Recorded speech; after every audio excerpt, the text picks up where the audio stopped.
Dear students अस्सलाम वालेकुम। Formal methods के इस टॉपिक में मैं आपको वेलकम कहता हूँ। इस टॉपिक में हम बात करेंगे वेल फॉर्मडनेस के मुतालिक। तो इससे पहले कि हम कंटिन्यू करें, मैं आपको बताता चलूँ कि आज के जो कंटेंट्स लिए गए हैं वो इस रेफरेंस से लिए गए हैं। ये बेसिकली एक पेपर है। इसका टाइटल है well formedness, consistency and completeness of graphic models. तो इससे पहले कि हम वेल फॉर्मडनेस के मुतालिक डिस्कस करें, मैं सबसे पहले आपको बता दूं कि हमारे पास ये टाइप सिस्टम्स क्या होती हैं। टाइप सिस्टम्स में क्या होता है कि आपके पास कुछ कंसेप्ट्स होते हैं और आप उन कंसेप्ट्स के ऊपर कुछ रूल्स डिफाइन कर देते हैं। मतलब कि आप कुछ कंसेप्ट्स डिफाइन करते हैं और उनके ऊपर कुछ कंस्ट्रेंट्स अप्लाई कर देते हैं कि इन कंसेप्ट्स ने इन कंस्ट्रेंट्स को फुलफिल करना ही करना है। फॉर एग्जाम्पल, अगर हम सी प्लस प्लस लैंग्वेज की बात करें तो उसमें सपोज आप एक कंसेप्ट डिफाइन करते हैं इंटीजर के नाम से। तो उसके ऊपर फिर आप कंस्ट्रेंट ये डिफाइन कर देते हैं कि ये जो कंसेप्ट है ये रिप्रेजेंट करेगा न्यूमेरिक वैल्यूज को, 5, 6, 7, 8 कोई भी न्यूमेरिक वैल्यू जो है, और ये कि वो एक स्पेसिफिक रेंज के अंदर होनी चाहिए। अब इसका क्या मतलब है कि जितने भी इंटीजर्स होंगे उनको इस कंस्ट्रेंट को फुलफिल करना ही करना है। इट मीन्स कि जो इंटीजर है वो किसी स्ट्रिंग को नहीं रिप्रेजेंट कर सकता, वो हमेशा किसी इंटीजर वैल्यू को ही रिप्रेजेंट करेगा। और अब अगर हम मॉडलिंग लैंग्वेजेस की टर्म में बात करें तो सपोज आपके पास यूज केस डायग्राम है। अब यूज केस डायग्राम के अंदर सपोज आपके पास एक कंसेप्ट है यूज केस। इसके ऊपर आप कुछ कंस्ट्रेंट्स डिफाइन कर देते हैं। फॉर एग्जांपल, मैं पहला कंस्ट्रेंट इसके ऊपर ये डिफाइन करता हूं कि एक यूज केस जो है वो लिंक कर सकता है किसी एक्टर के साथ या किसी दूसरे यूज केस के साथ। इसके अलावा एक यूज केस किसी और चीज के साथ लिंक नहीं कर सकता। तो इट मीन्स कि अब जब भी आप यूज केस डायग्राम बनाएंगे तो उसमें कोई एक जो यूज केस होगा आपको उसको लिंक करना है या किसी एक्टर के साथ या किसी दूसरे यूज केस के साथ।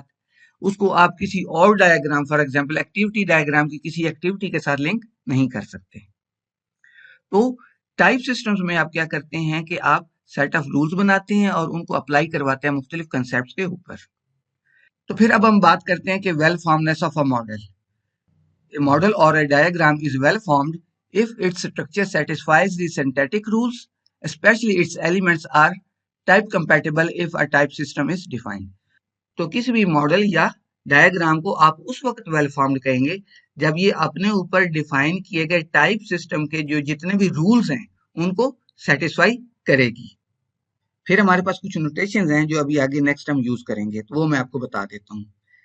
किसी भी मॉडलिंग लैंग्वेज को हम ML से रिप्रेजेंट करेंगे। फिर हर मॉडलिंग लैंग्वेज के अंदर आपके पास कुछ मॉडल्स होते हैं जिनको आप M से रिप्रेजेंट करते हैं। फॉर एग्जाम्पल, UML हमारे पास एक मॉडलिंग लैंग्वेज है। उसके अंदर आपके पास एक्टिविटी मॉडल्स होते हैं, उसके अंदर आपके पास यूज केस मॉडल्स होते हैं। तो जो एक्टिविटी मॉडल होगा एक, उसको आप किससे रिप्रेजेंट करेंगे? M से। इसी तरह एक यूज केस मॉडल जो है वो भी, उसको भी आप M से रिप्रेजेंट करेंगे। फिर एक मॉडल के अंदर डायग्राम्स होती हैं।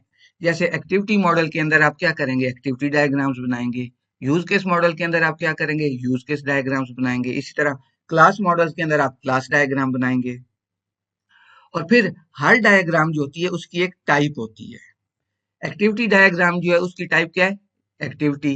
यूज केस डायग्राम जो है उसकी टाइप यूज केस है। इसी तरह क्लास डायग्राम जो है उसकी टाइप क्या है? क्लास है। फिर हमारे पास एक कंसेप्ट आता है टी सब मॉडल। सब मॉडल्स क्या होते हैं? The subset of diagrams of type T in a model M. यानी किसी भी टाइप टी की जितनी भी डायग्राम्स आप किसी सिस्टम में बनाएंगे वो क्या होंगी? उनका जो सबसेट होगा उसको आप टी सब मॉडल कहेंगे। फॉर एग्जाम्पल, आपके पास एक मॉडल है यूज केस मॉडल, और आपके पास अपने सिस्टम के अंदर 5 कंपोनेंट्स हैं। आप क्या करते हैं कि हर कंपोनेंट की अलग अलग यूज केस डायग्राम बनाते हैं। तो आपके पास 5 यूज केस डायग्राम्स बन गई। तो वो 5 की 5 जो यूज केस डायग्राम्स है उनका जो सेट होगा उसको आप क्या कहेंगे? टी सब मॉडल। अब हम थोड़ी सी बात करते हैं कंसिस्टेंसी कंस्ट्रेंट्स की। कंसिस्टेंसी कंस्ट्रेंट्स क्या होते हैं? A consistency constraint C is a predicate defined on models such that CM is true means that the model is consistent with respect to that constraint. अब होता क्या आपके पास कि आप किसी भी मॉडल के ऊपर कुछ कंस्ट्रेंट्स डिफाइन कर देते हैं जिनको आप किससे रिप्रेजेंट कर रहे हैं? सी से। अब अगर वो मॉडल जो है वो उस कंस्ट्रेंट को फुलफिल कर रहे हैं तो फिर आप क्या कहेंगे कि that model is consistent with respect to that constraint.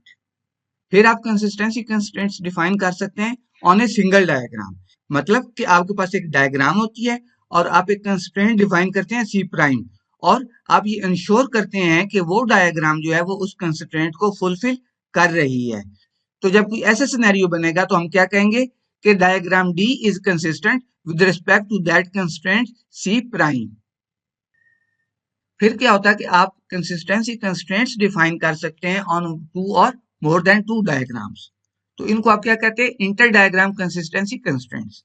A consistency constraint C is inter diagram if it is defined on two or more diagrams, जब वो दो या दो से ज्यादा डायग्राम्स के ऊपर डिफाइन किया हुआ हो।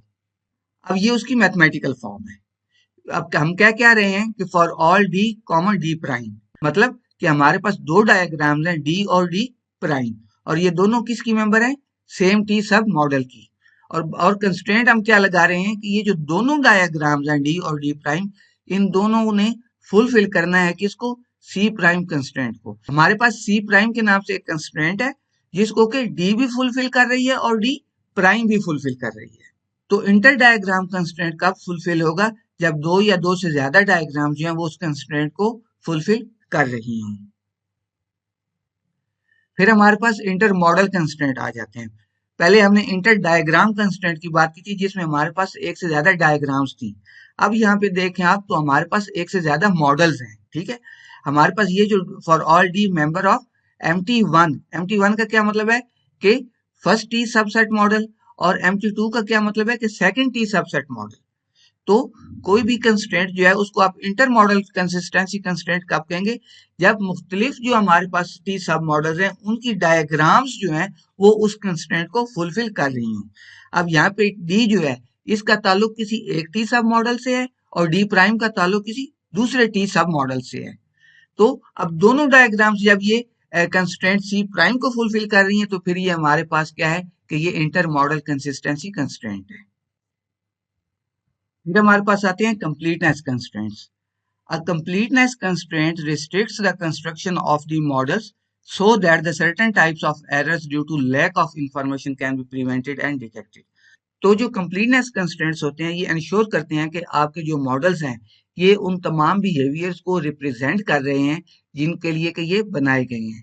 यानी इसके अंदर कोई लैक ऑफ इंफॉर्मेशन नहीं है, या इन मॉडल्स के अंदर कोई लैक ऑफ बिहेवियर नहीं है, या कोई चीज स्किप नहीं हो गई। अब इसकी एग्जाम्पल एक ये हो सकती है कि फॉर एग्जाम्पल जो हमारे पास यूज केस डायग्राम्स होती है, आपको पता है ना कि हर यूज केस डायग्राम के अगेंस्ट आप एक एक्टिविटी डायग्राम बनाते हैं जो कि शो करती है कि इस यूज केस को इम्प्लीमेंट कैसे किया जाएगा। अब अगर इन दोनों मॉडल्स को आपने कंप्लीट कहना है तो उसका क्या मतलब होगा कि जितने भी यूज केसेस हैं हर यूज केस के अगेंस्ट आपके पास एक एक्टिविटी डायग्राम एग्जिस्ट कर रही है। तो इसी चीज को हमने यहाँ पे मैथमेटिकली शो किया है। ये एम सबस्क्रिप्ट यूसी इसका क्या मतलब है कि यूज केस मॉडल, और एम सबस्क्रिप्ट एडी का क्या मतलब है कि एक्टिविटी डायग्राम मॉडल।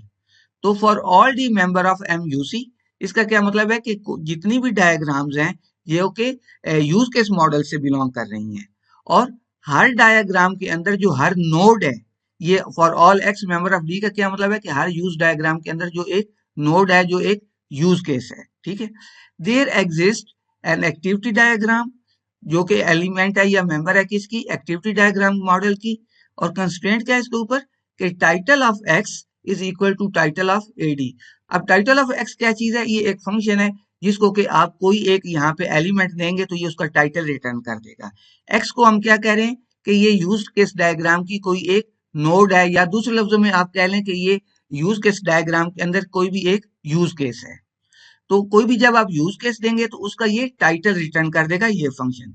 इसी तरह कोई एक्टिविटी डायग्राम देंगे तो ये फंक्शन उस एक्टिविटी डायग्राम का टाइटल रिटर्न कर देगा। तो हम ये सपोज कर रहे हैं कि हमारे पास जितनी भी यूज केस डायग्राम्स हैं, हर यूज केस डायग्राम के अंदर जितने भी यूज केसेस हैं, हर यूज केस के अगेंस्ट एक एक्टिविटी डायग्राम एग्जिस्ट कर रही है। और वो हम कैसे इंश्योर करें कि एक्टिविटी डायग्राम का टाइटल ले रहे हैं और यूज केस का टाइटल ले रहे हैं। फॉर एग्जाम्पल हमने एक आप कह लें कि एक रूल ये डिफाइन किया हुआ है कि हर यूज केस के अगेंस्ट जो एक्टिविटी डायग्राम होगी उस एक्टिविटी डायग्राम का भी वही नाम होगा जो यूज केस का नाम है।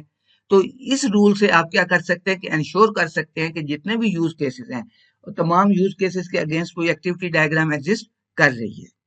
तो अब आपने क्या किया कि अब आपने एक फॉर्मल कंस्ट्रेंट डिफाइन कर लिया, किसके लिए? कंप्लीटनेस के लिए, जो कि इंश्योर कर रहा है कि आपके पास हर यूज केस के अगेंस्ट एक एक्टिविटी डायग्राम एग्जिस्ट कर रही है, मतलब कि ये मॉडल्स जो है आपके ये कंप्लीट हैं।